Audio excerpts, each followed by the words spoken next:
Vamos a Atos capítulo 17. Estamos com o apóstolo Paulo na segunda viagem missionária. E ele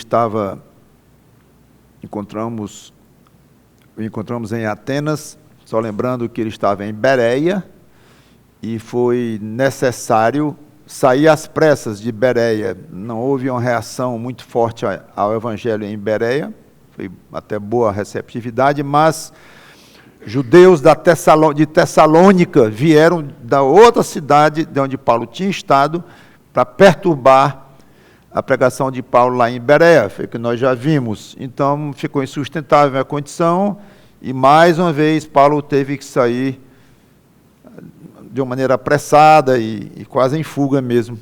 Ele foi para Atenas e mandou que Silas e Timóteo, que ficaram em Bereia, chegassem o mais rápido possível, que ele queria encontrar com eles o mais breve que desse. Então ele ficou lá em Atenas, parece que ali sem um ministério específico, ou um plano de ministério lá. E aconteceu isso aqui que nós vamos ler então. Atos 17, 16 em diante. Enquanto Paulo os esperava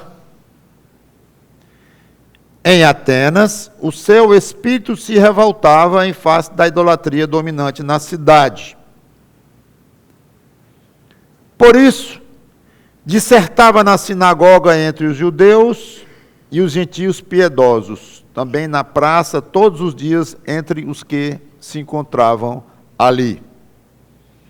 E alguns dos filósofos, epicureus e estoicos, contendiam com ele, havendo quem perguntasse: o que quer dizer esse tagarela?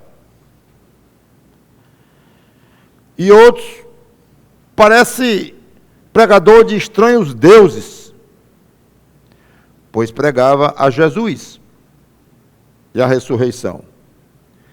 Então, tomando-o consigo, o levaram ao Areópago, dizendo: poderemos saber que nova doutrina é essa que ensinas? Posto que nos trazes aos ouvidos coisas estranhas, queremos saber o que vem a ser isso. Pois todos os de Atenas e os estrangeiros residentes de outra coisa não cuidavam, senão dizer ou ouvir as últimas novidades. Vamos parar aqui, vamos orar.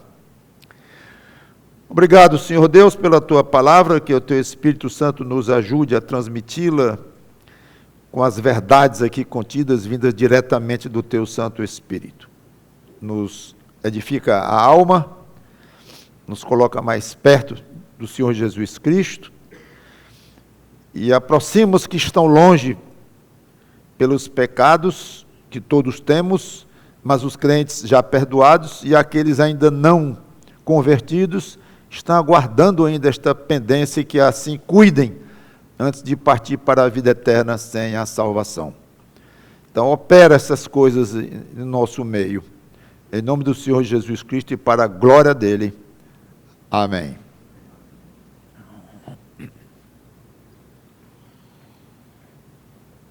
Então, podemos ver aqui que geralmente o costume dele era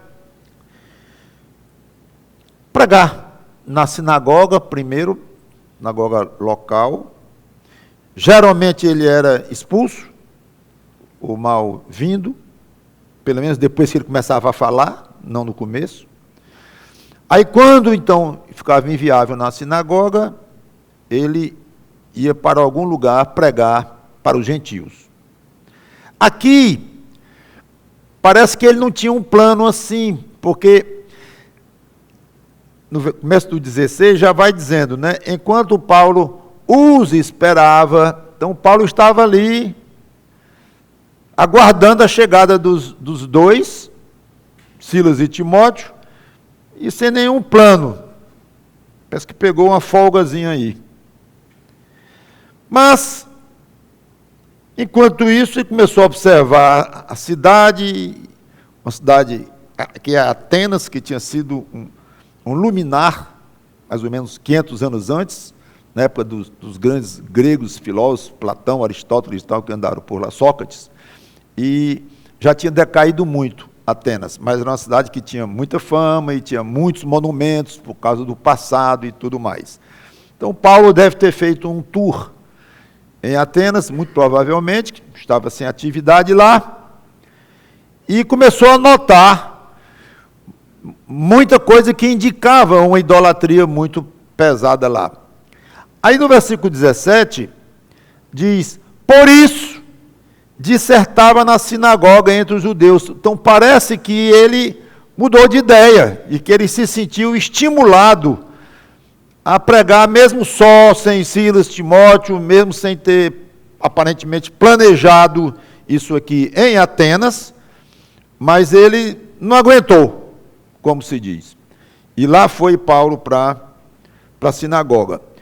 Aí ele duplicou a sua atividade quando passou, além de ir na sinagoga, passou aqui diariamente na praça, que era o lugar onde a cidade tinha mais suas atividades, onde se reuniam as pessoas ali e comercializavam. Era um lugar importante da cidade e frequentado pela maioria.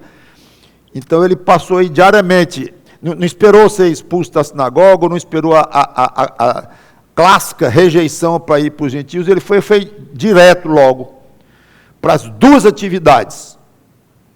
E é porque estava de folga. O motivo, então, é muito claro. Ele revoltou-se com a pesada idolatria que ele via lá. E ele começou a pregar Jesus e a ressurreição. Foi como diz aqui, a base. Porque no versículo 18, estranharam, já vemos aqui o estranhamento quanto ao que ele estava dizendo, e o motivo, lá no final do 18, pois pregava Jesus a ressurreição. Eles reagiram. Filósofos, epicureus e estoicos, que eles pensavam de maneira diferente, mas não é o caso de dar um resumo de cada filosofia dessa, contendiam com ele. Então, discussão aqui forte, dos dois tipos de filosofia diferentes. Havendo quem perguntasse, o que quer dizer esse tagarela? Tagarela literalmente significava um pássaro pegador de semente. Gostava de ficar pegando semente aqui, ali, aquele era o estilo que eles chamavam de tagarela. Em vez de ficar num local só, ficava aqui e acolá, pegando um pedacinho daqui, pega um pedacinho dali.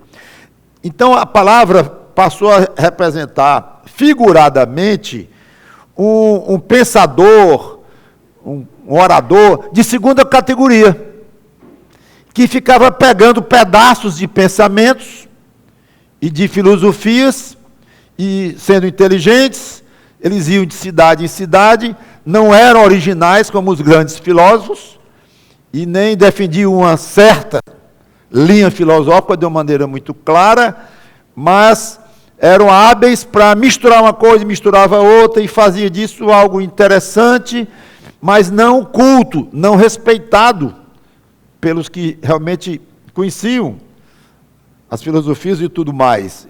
E então, pelos os mais cultos, que ouviam esse tipo de gente, itinerante muitas vezes, não tinham respeito deles.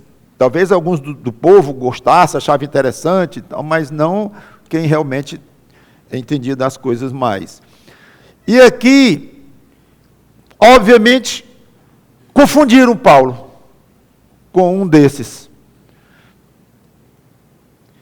E alguns chamaram de tagarela de uma maneira muito pejorativa, muito desrespeitosa. Esse camarada chega aqui e começa a dizer coisas estranhas que a gente não conhece, ele está dizendo uma coisa aqui, dizendo outra ali e tal. Não entenderam bem, então classificaram logo como um tagarela típico, como eu venho dizendo, expliquei.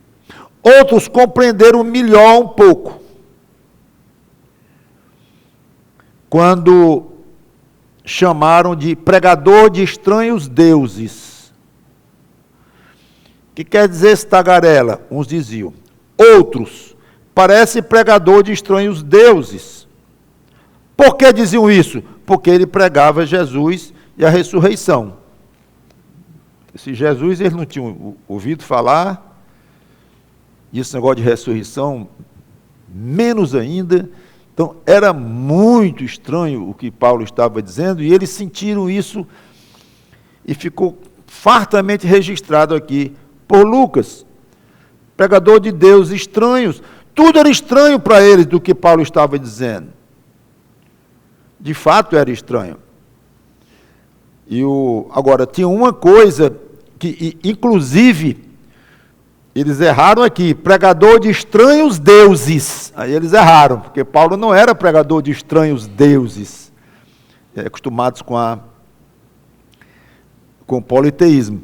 Apesar de que se ele falou em Jesus, falou em Deus, e deu uma ideia aí de Jesus sendo divino, e Deus, aí compreende perfeitamente que era deuses mesmo. Paulo estava falando de um Deus chamado Jesus, que é Deus e que é homem, e eu não sei o quão detalhadamente Paulo explicou isso, mas o fato é que Paulo pregava o único Deus verdadeiro. Alguns comentaristas até achavam que alguns poderiam achar que a ressurreição era uma deusa, a deusa ressurreição. Todo tipo de concepção podia haver ali. Finalmente, terminaram levando Paulo, convidaram Paulo para ir para o Areópago, que era o concílio dos administradores da cidade. Era um lugar mais sofisticado do que a praça, onde ele estava pregando todo dia, e ali realmente eram os administradores, era um pessoal mais preparado para ouvir. Qualquer que tenha sido o motivo por que levaram Paulo, é curioso que é quase pouco cômico que no 21, né, que Lucas, o autor de Atos, dá uma pinicada nos atenienses, não sei se vocês notaram, né? Pois todos os de Atenas e os estrangeiros residentes de outra coisa não cuidavam, senão dizer ou ouvir as últimas novidades. Não é um elogio para uma cidade, né? Mas, seja como for, explica. Tem uma coisa nova aqui, muito diferente.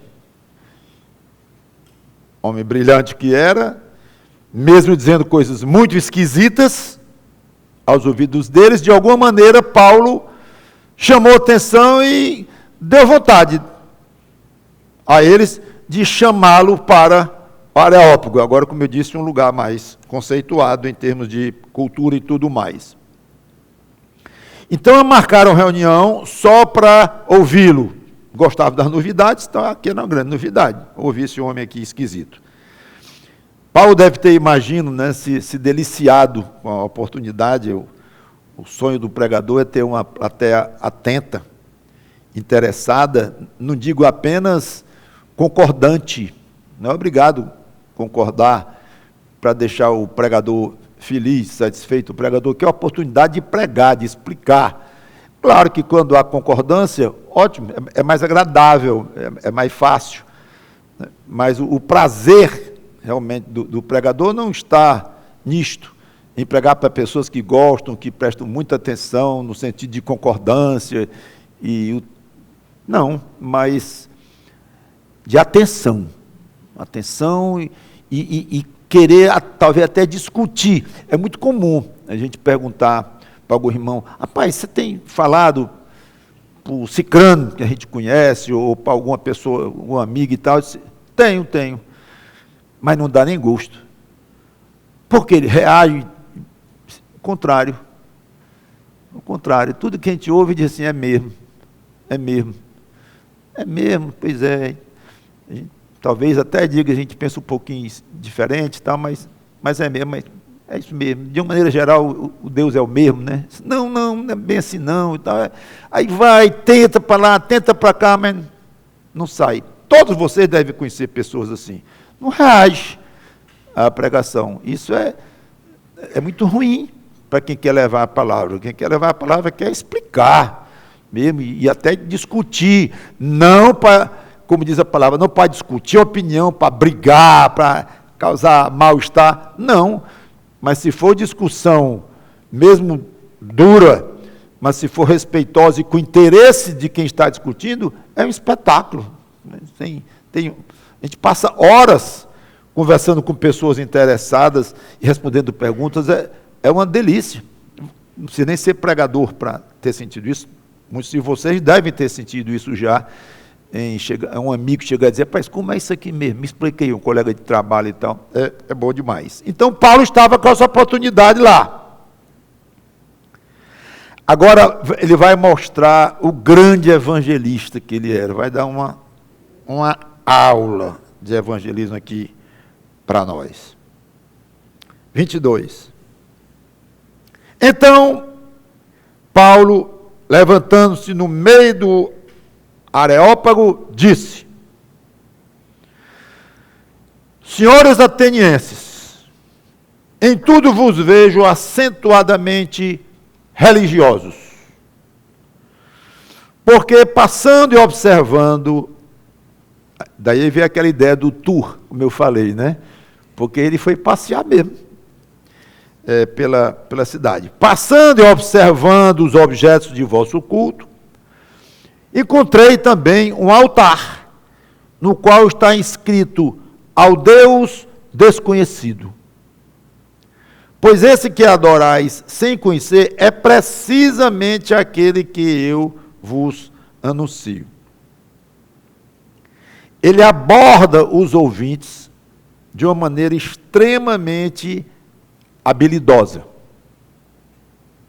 Começa de forma elegante, chamando os atenienses de muito religiosos. Talvez alguns tenham achado até elogio.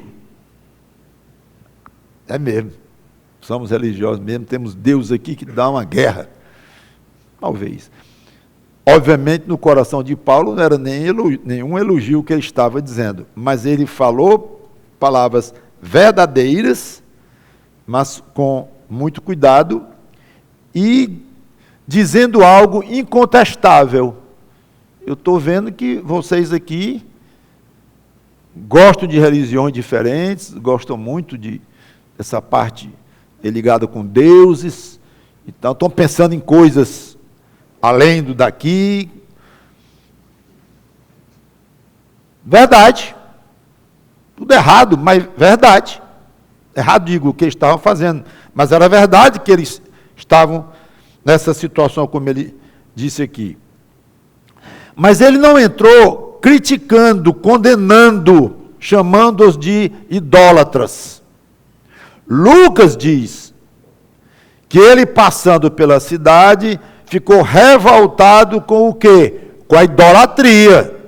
Então ele estava chateado. Foi o que o moveu a parar de passear pela cidade e ir logo para a sinagoga e para o mercado. Foi o que o levou, como eu disse, a exercitar lá o seu evangelismo. Foi por isso, porque eles eram idólatras. Isso mexeu fundo com o coração de Paulo. Mas se ele chegasse lá, condenando logo, criticando abertamente, ele perderia imediatamente a plateia dele. Imediato não ia ver. Iam interrompê-lo, talvez de uma maneira até muito forte, como em outras cidades, inclusive. Mas aqui, não. Ele deu um toque até simpático, usando uma particularidade da idolatria deles, como um ponto de partida da mensagem. Essa particularidade era esse tal desse altar, ao Deus desconhecido. Você quer gostar de religião mesmo, né? Fazer um altar para um Deus que nem conhece. Então, ele disse, é verdade. Em termos de hoje, seria um pregador, e quem estuda no seminário lá do Cariri deve ter tido muita experiência dessa já, no meio de uma festa daquelas dos romeiros, milhares de pessoas ali, deve ter muitas histórias interessantes de professores e missionários que ensinam lá e seminaristas quanto a esse assunto, mas fiquei pensando uma maneira de começar uma pregação hoje, numa situação dessa, em Aparecida do Norte, por exemplo, ou em Juazeiro, do Padrinho Cício, padrinho deles, meu não. Seria, vocês são muito sinceros e firmes, não é? Naquilo que vocês creem. Quem vai dizer que não é? É uma forma de começar. Agora, não precisa você ser um pregador e estar lá em Juazeiro para praticar isso. Eu estou dando um exemplo mais forte, real, está lá. Mas cada um de vocês certamente experimenta no dia a dia uma situação dessa. Falando com alguém, falando com uma pessoa, falando com um amigo, falando com até quem não conhece, mas surgiu ali uma oportunidade. E a maneira de você entrar é de você dizer algo verdadeiro, que você não concorda, mas é verdadeiro e não está ofendendo o outro. E a tendência natural é o outro abrir um pouco a guarda, ficar simpático, ou mais ou menos disposto a começar um diálogo, ou coisa assim. E é a pura verdade. Você é muito sincero naquilo que você crê. Sou mesmo. Já gostou de ouvir. Então, entre os muitos altares, tinham lá, onde estava escrito ao Deus desconhecido. Aí Paulo diz, é esse Deus desconhecido que é sobre este Deus desconhecido de vocês que eu quero falar. Sutilmente, ele deixa no ar a ideia de familiaridade. Como se o que ele iria dizer não fosse assim tão estranho quanto eles pensavam. Ele estava acusando o Paulo de dizer coisas estranhas, coisas esquisitas, tagarela, misturando ensinos aqui e ali. E, claro que Paulo estava ouvindo e sabendo da reação deles e até foi o motivo pelo qual chamaram no Areópago, é porque estava dizendo coisas muito estranhas para eles. E ele começa falando do fato de serem muito religiosos, que alguns podem até ter gostado, e além disso, ele entra com uma coisa familiar a eles. É como se fosse assim, o que eu vou falar aqui não é tão estranho não, porque eu vou falar de uma coisa de vocês. Ou pelo menos vou começar a falar, partindo de algo que eu estou vendo com meus olhos, que é um altar ao Deus desconhecido. Então, será tão estranho assim? Ele não disse isso tudo, mas o que fica por trás da ideia é que ele quer pegar um ponto positivo, para tirar aquela imagem dele estar dizendo coisa estranha. Agora, o que ele estava dizendo de estranho, estava mesmo. Claro que Jesus e a ressurreição era algo estranhíssimo para eles. Ao mesmo tempo, ele linkou isto com algo real e que eles tanto valorizavam que estava lá, o altar ao Deus desconhecido. Então, veja, é muita habilidade de Paulo. Se nós aprendêssemos um pouquinho disso, seríamos evangelistas melhores do que cada um de nós é. Então, foi um ponto em comum com os ouvintes deles. Agora, observe que, ao mesmo tempo em que reconhece que eles adoravam ao Deus que ele iria anunciar, ele atesta a ignorância deles quanto a esse Deus. Eu vou falar desse Deus. Então, não é tão novidade, porque é um Deus desconhecido. Porém, o fato de ser desconhecido é que vocês não conhecem. Então, vou falar uma coisa que vocês têm aqui, mas ao mesmo tempo não têm. Ele pegou aí uma espécie de uma incoerência, porque de fato é uma incoerência absurda. Você fazer um altar a um Deus desconhecido, como é que se faz um negócio desse? Porque mesmo os deuses idólatras, pagãos, que não passavam de demônios, quando, no mínimo lendas e coisas assim, mas muitas vezes demônios mesmo, mas eles tinham as características, Deus tal, tinha as características tais, a deusa tal, cada um tinha um nome, tinha a maneira como atuava, tudo errado, claro, mas tinha. Cada deus lá daqueles tinha a sua personalidade, tinha o seu perfil.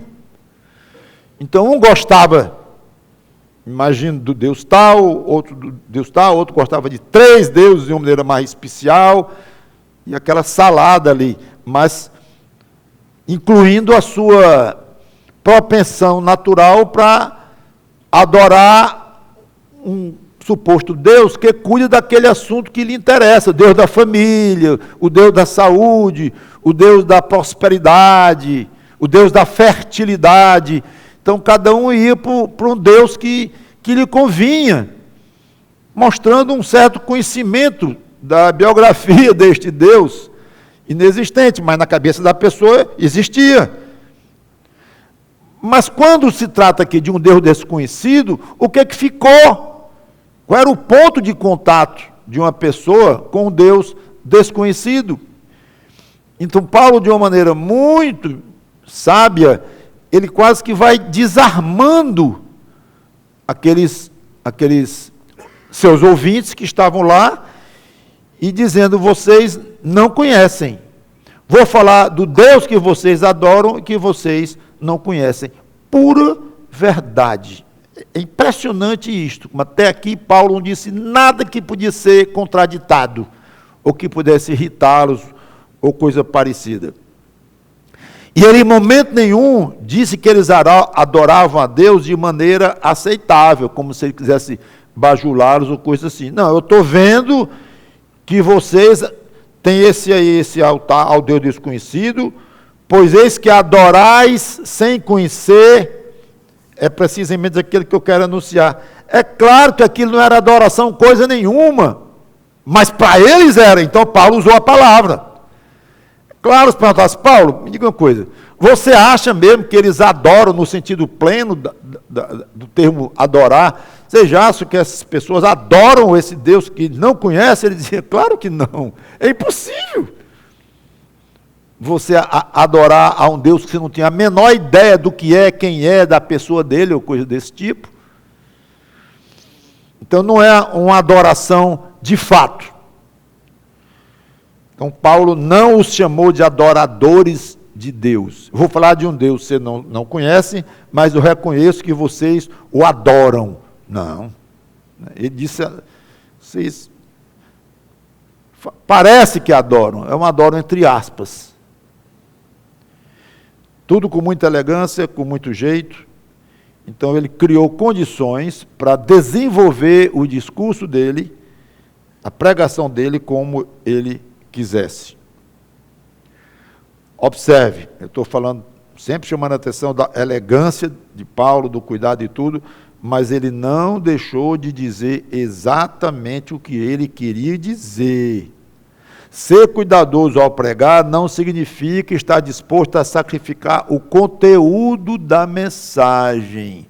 Esse é um grande problema de pastores que querem agradar, pastores politizados, que não querem decepcionar alguns dos seus ouvintes, talvez alguns mais poderosos, mais endinheirados ou influentes, ou seja, por que motivo for, mas é típico de um falso mestre ou de um pastor, de um pregador que muda a sua pregação para agradar, ou no mínimo para não haver colisão com as pessoas para as quais ele prega. Isso é muito importante.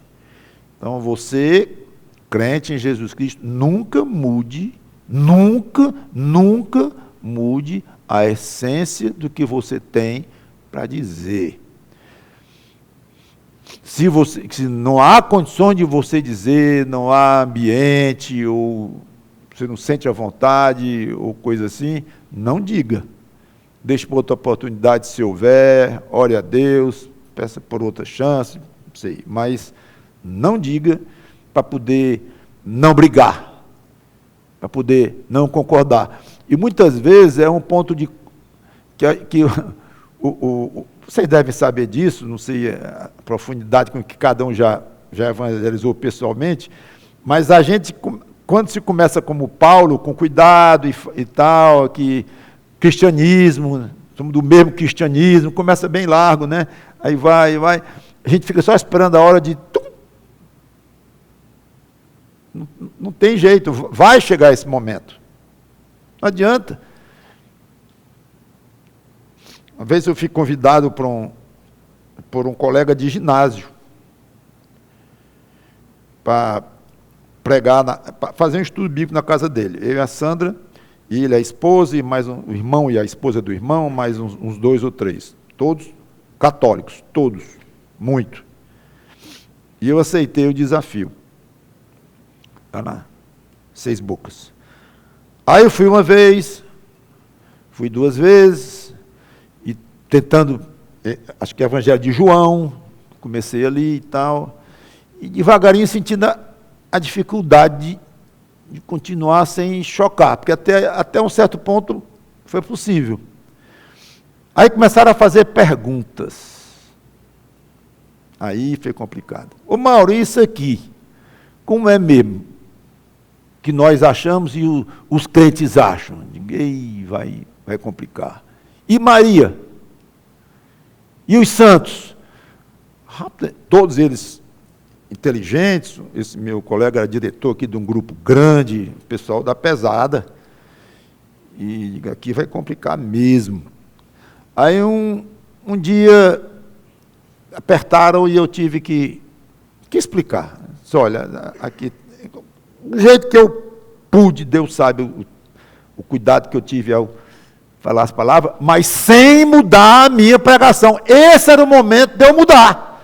Não tem tanto problema assim não, esses santos aí, afinal de contas, eu entendo que isso aqui, querer acomodar para não poder matar aquela oportunidade de ouro, pelo menos aos meus olhos, de ir numa casa de família de um antigo amigo, com 3 ou 4 parentes e amigos dele, com as esposas lá. Então, uma ocasião espetacular para eu falar do Evangelho para eles, e tudo, e eu com pena enorme de pensar isso aqui pode acabar a qualquer momento. Mas eu não podia mudar a essência do que eu ia dizer lá. Eles apressaram muito, eles não tiveram paciência de deixar mais ir e tal, muito sagazes, foram direto. Aí eu expliquei algumas coisas com muito cuidado, mas dizendo a verdade. Tudo bem. Saí de lá, não houve briga, não houve confusão nenhuma. Comentando com a Sandra, hoje foi difícil, pois é, então. Aí na semana seguinte, nós estávamos nos aprontando para ir para lá. Toca o telefone, não tinha celular. Toca o telefone. E aí, Mauro, tudo bom, fulano, e tal. Rapaz... Sabe como é? A gente aqui ficou pensando e tal, vamos dar uma pausa? Ela tentou dizer uma desculpazinha ali e tudo, nem conseguiu mesmo, e acabou-se. A pausa está até hoje, isso faz mais de 20 anos, né? E doeu em mim, doeu a perda da oportunidade, e eu pensando se eu exagerei, se eu não apreciei demais. Mas como é que eu apreciei? Foram eles que me perguntaram e tal. Foi uma luta para mim, foi uma experiência forte, me marcou muito, mas olhando para trás, eu não consigo me arrepender e dizer eu não devia ter dito isso, aquilo. Às vezes acontece a gente dizer coisa que sabe que não devia ter dito, que exagerou e tal. Claro, isso acontece, acho que qualquer um de nós. Neste caso, não foi. Eu não consegui realmente identificar. E acabei me conformando, o Senhor cortou. Isso, nosso Deus cortou essa possibilidade. Cada um deles vai dar conta do que ouviu, até onde ouviu, que foi pouco, 2 ou 3 encontros só, e encerrou. Nunca mais. E pronto. Então...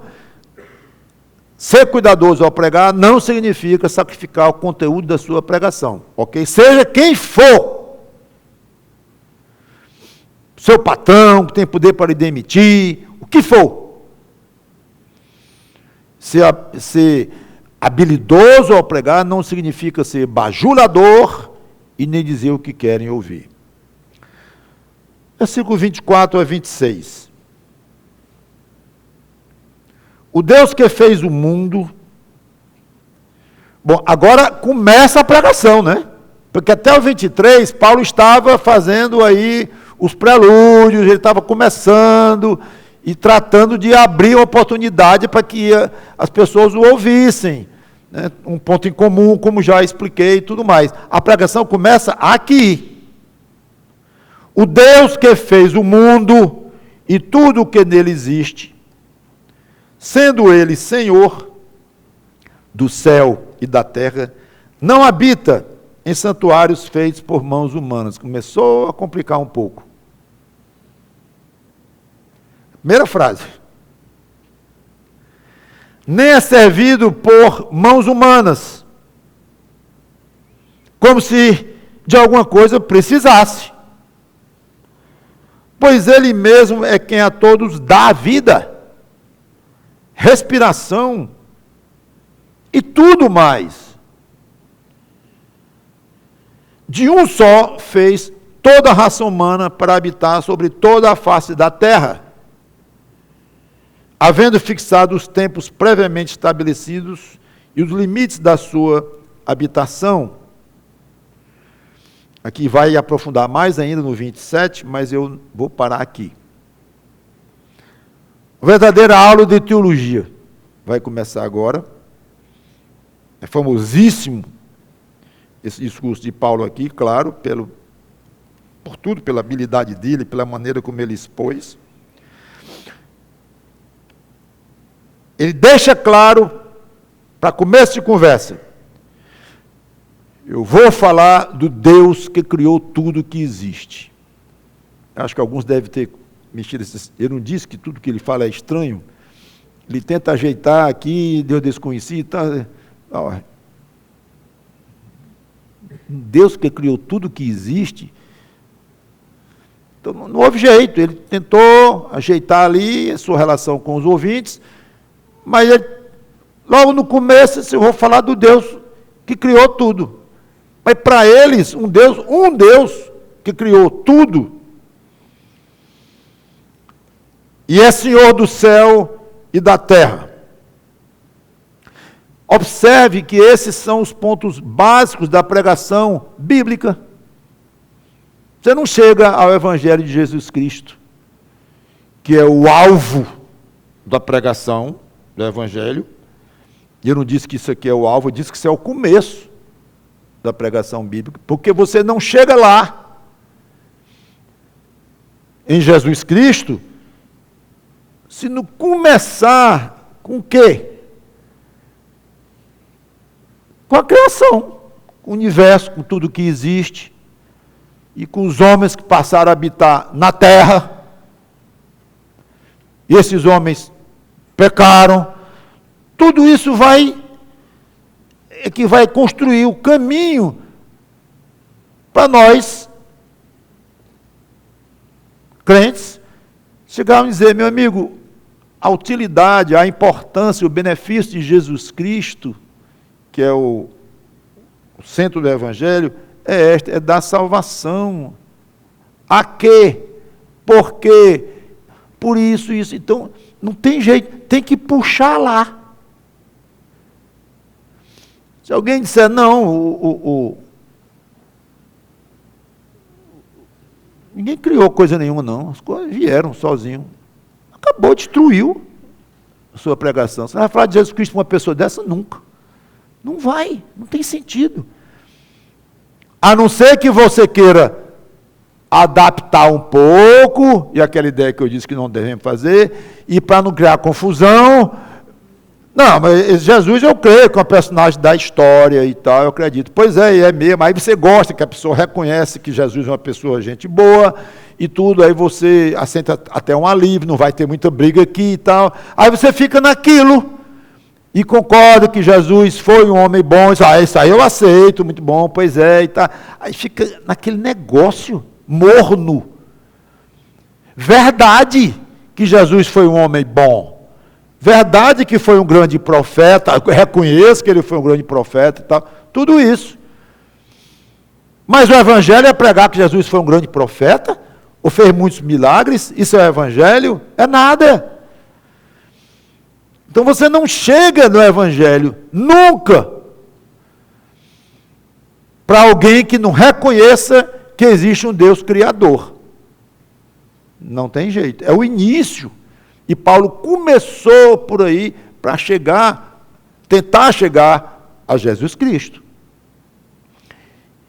Porque se é na época de Paulo, 2000 anos atrás, hoje a gente não perde muito tempo com isso, perde. Eu digo perde, temos que investir tempo nesse aspecto de Deus criador, e que criou tudo o que existe. Ainda hoje. Agora, é curioso, porque aqui diz duas coisas: que Deus é criador, segundo, é Senhor do céu e da terra. Pode parecer sutil isso, como se fosse a mesma coisa, uma continuidade. Não é bem, não. É uma espécie de continuidade, mas uma aprofunda muito mais. Ele criou e é Senhor. O que pesa é aqui. Ele criou e manda. Criou e manda. Não é criou para curtir criar. Criou e deixou de lado. Não. Como algumas seitas ensinam erroneamente, que ele criou sim, o deísmo ensina isso, é que Deus criou, mas deixou de lado. Não gostou da raça humana que ele criou e tudo, e deixou de lado, abandonou ali. Bom, sigam aí o caminho que vocês quiserem aí. Abriu mão. Não é assim. Então, o fato de haver um Deus criador é o primeiro passo só para uma consequência, porque se você pensar um pouco, é lógico. Como Paulo diz, peraí, o oleiro que fez o jarro, ele não tem poder para destruir esse jarro, não. Na hora que ele quer, no chão, a resposta lógica é, claro. Então, é lógico, é natural se chegar a essa conclusão. Se ele criou, ele manda. Mas, curiosamente,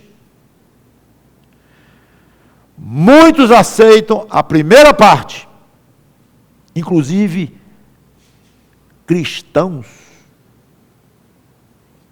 Não estou dizendo salvos, estou dizendo cristãos da maneira bem larga de cristianismo. Eu tenho o menor problema em aceitar que eles creem de fato no Deus Criador. Sim. Essa parte está resolvida. Então não veio aí de uma explosão e tal, não. Houve um Deus Criador, houve um Deus Criador, ótimo. Mas a segunda afirmação aqui, que como eu falei, apesar de lógica, é muito mais difícil de aceitar. Deus é Senhor. Nesse momento aqui, muitos cristãos largos de outras religiões cristãs não engolem.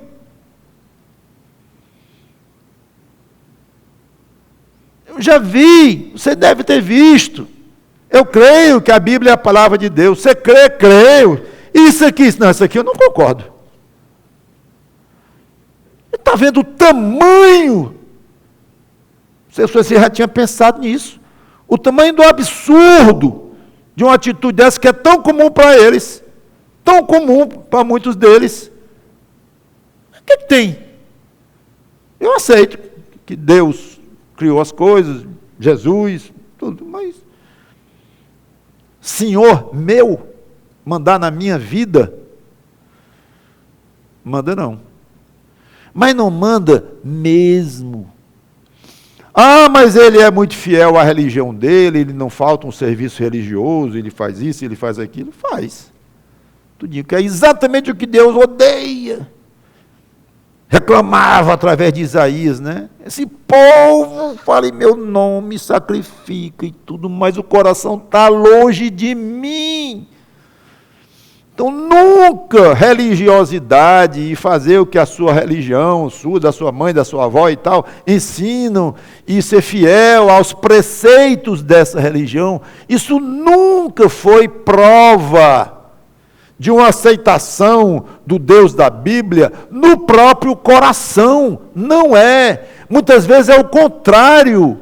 Quanto mais religioso, mais te enche de orgulho e vaidade por isso, talvez mesmo sem sentir, que não vai abrir mão das coisas que no fundo do seu coração pensa, mas ele é fiel à sua religião, ele não tem muita satisfação a dar a Deus, porque ele já está fazendo a coisa que Deus quer. O que é que Deus quer? Que você siga a religião da sua mãe aí.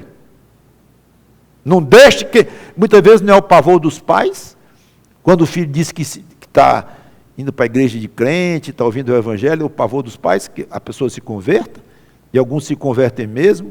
Por quê que é o pavor dos pais? Eles não querem saber se o evangelho ensina que é para amar as pessoas, para ser pacífico, e isso, as maravilhas que o evangelho mesmo da Bíblia deles ensina. Aí a mãe se zanga, o pai às vezes corta relações. Por quê? Porque mudou de religião. Mudou os preceitos que tem na religião.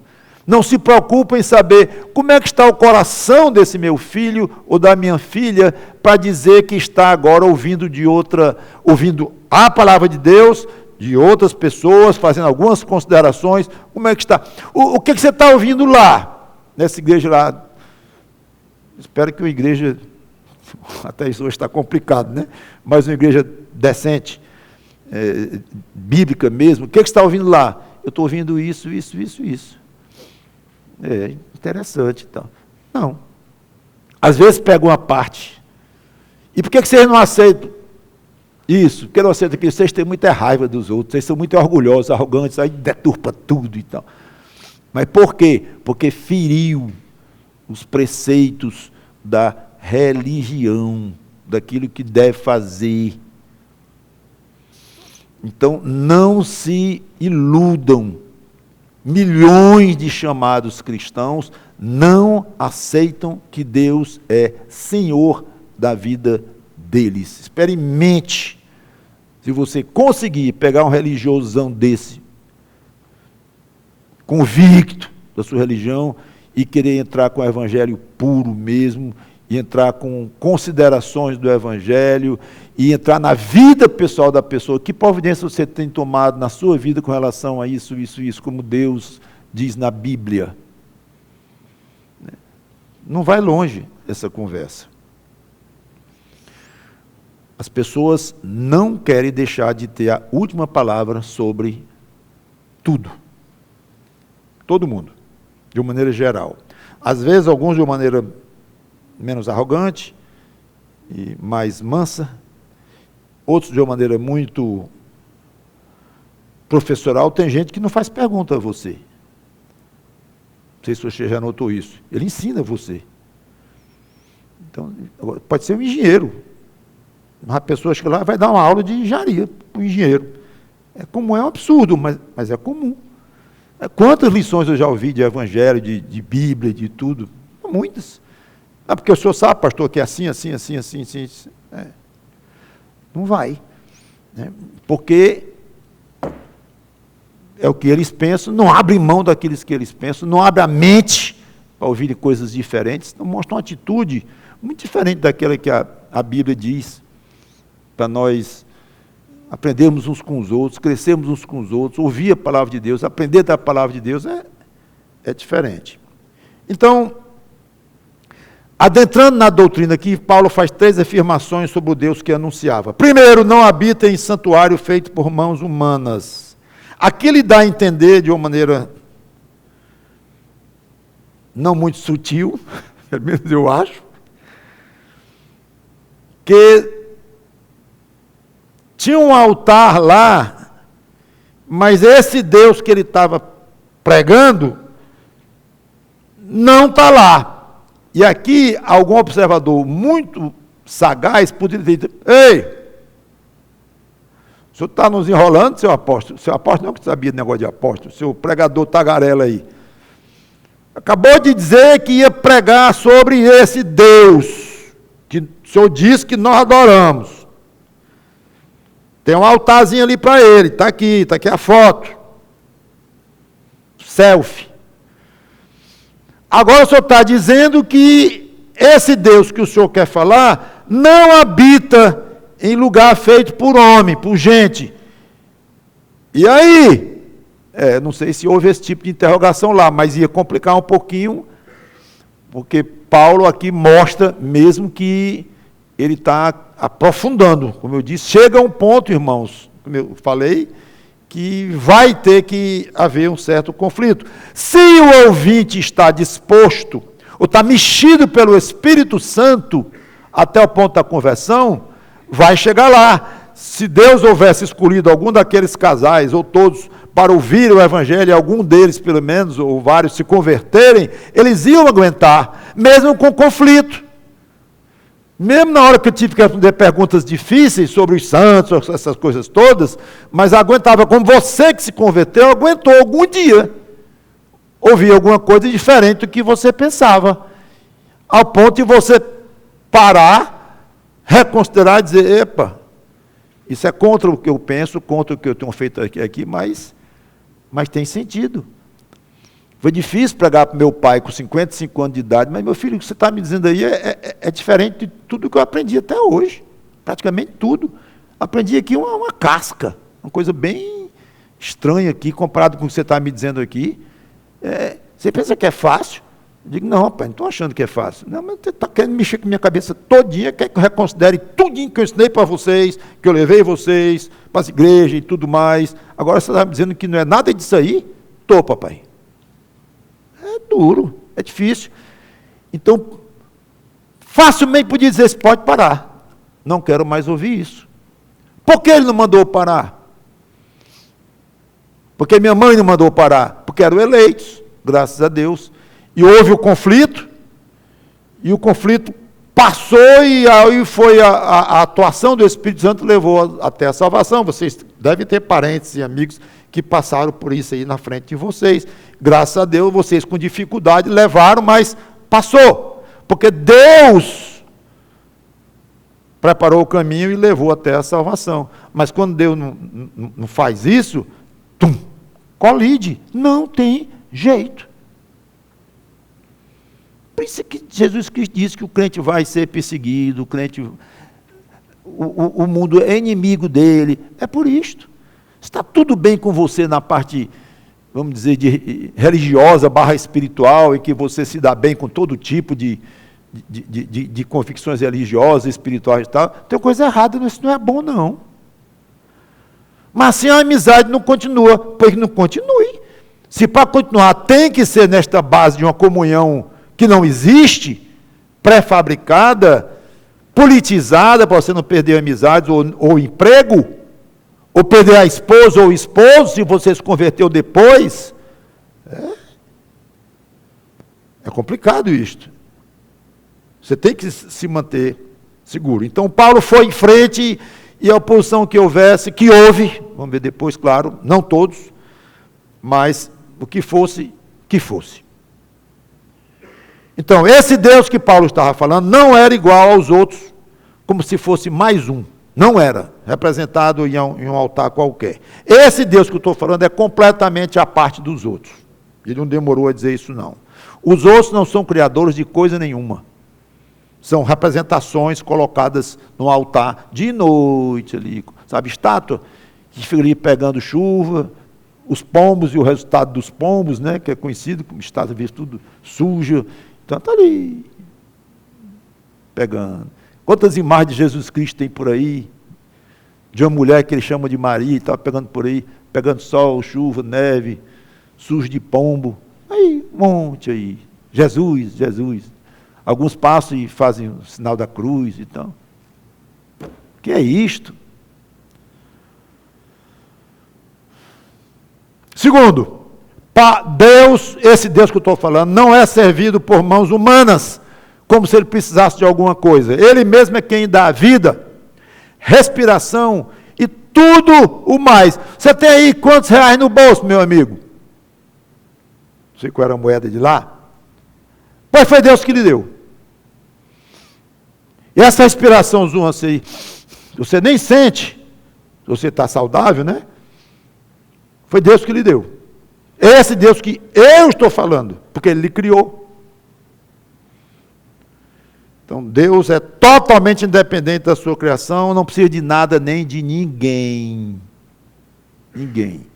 E cuidado com os pregadores que dão a ideia que Jesus precisa da conversão dos seus ouvintes. Muito cuidado, já tenho alertado isso de vez em quando.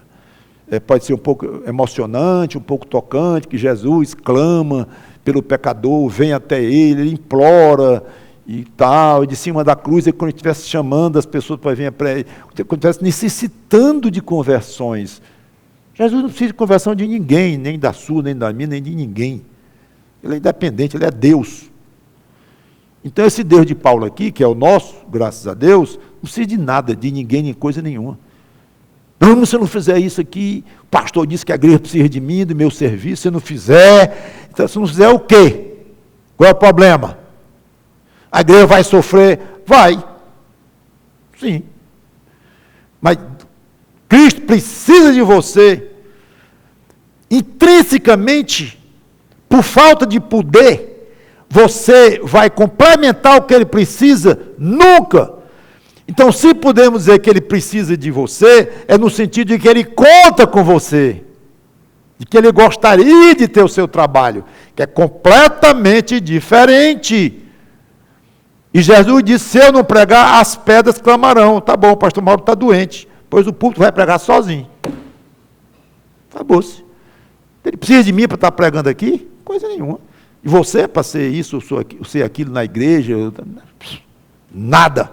Nada. Esse é o Deus de Paulo, esse é o seu Deus. Então não se comovam muito com essa história de que Cristo está implorando por conversão. Não está.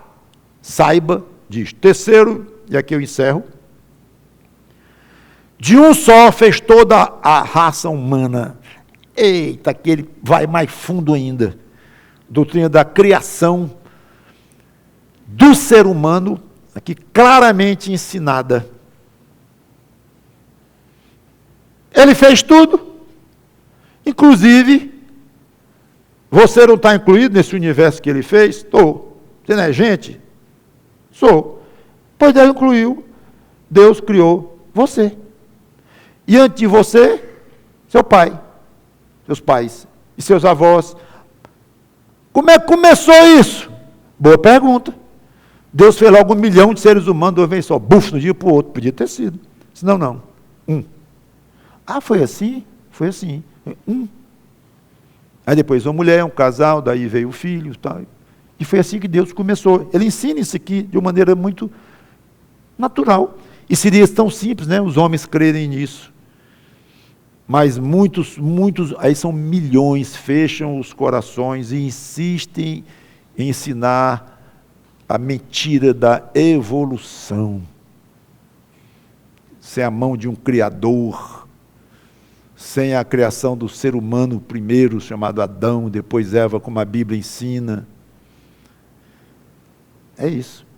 O fato é que, olha, pessoal, esse Deus que eu estou falando, é assim, o Criador de um homem criou tudo, e Deus, além dos seres humanos, ele fixou os tempos previamente estabelecidos e os limites da sua habitação, como termina aqui no versículo 26. O que significa isso? Há duas opiniões. É que, primeira, esse fixou os tempos previamente estabelecidos, ele estaria falando das nações, indas e vindas das nações, dos povos e tudo mais. Outros acham que não, ele deve estar falando aqui das estações do ano, do tempo. Pode ser, porque Deus fez as duas coisas mesmo. E quando ele fala limites da sua habitação, ou está falando, na primeira hipótese, na fronteira das nações, que a Bíblia ensina claramente que Deus é Senhor de todos os povos, tribos, línguas, nações e tudo. Ou alguns acham que ele está falando dos limites geográficos, no caso do mar, que também a Bíblia ensina, que ele disse, as tuas ondas, o orgulho das tuas ondas quebrará aqui. Né? Então, é verdade, tanto uma forma de pensar como a outra Deus fez, realmente Deus se responsabilizou por isso tudo. E o resumo, Deus tem o controle total sobre a história e sobre o movimento da raça humana e tudo que envolve o universo.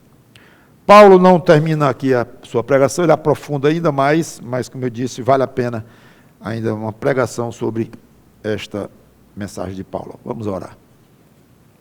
Obrigado, Senhor Deus, pela Tua palavra, que o Teu Espírito Santo nos ajude a entender essas coisas, Senhor, e aplicar para hoje, 2000 anos depois. Quantas coisas aqui eu tentei mostrar que o que Paulo fez, nós podemos fazer também, que situações são análogas, não iguais, mas são análogas, e podemos aproveitar muito disso. Dá-nos sabedoria para isto, vontade, gosto, e Tua orientação do alto. Em nome do Senhor Jesus Cristo. Amém.